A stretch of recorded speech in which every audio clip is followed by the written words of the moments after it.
Example 2, 20 decimeter cube of SO2 sulfur dioxide diffuses through a porous partition in 60 seconds, where volume of oxygen will diffuse under the same conditions at 30 seconds is how much?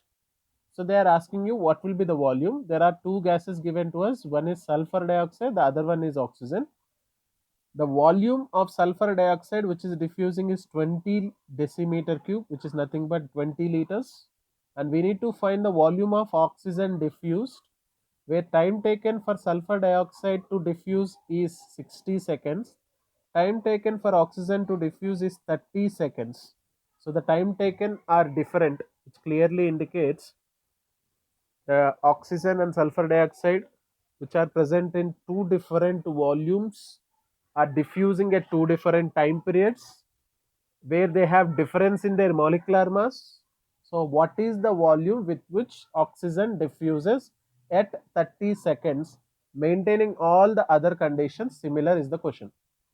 Now if I am taking this particular one, we have V by T inversely proportional to root M under the similar conditions of temperature and pressure kept constant. Now if I am taking V1 by V2 into T2 by T1, that will be equals to root over M2 by M1. The answer for this particular one will be, if I am taking V1 is sulfur dioxide, so sulfur dioxide that is given.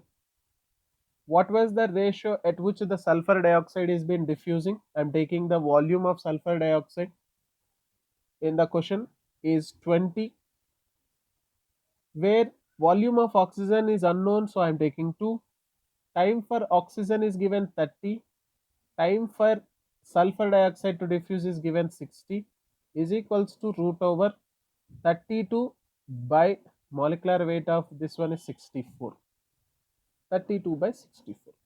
So now when you take this particular one, you can see 23 times 3 10 times, we get an answer 10 by V2 is equals to root over 1 by 2. So from this, V2 is equals to 10 into root 2, that is equals to 10 into 1.414 decimeter cube. So volume of oxygen diffused will be equals to 14.14 decimeter cube or 14.14 liters, which is given with the option B. So the answer will be option B.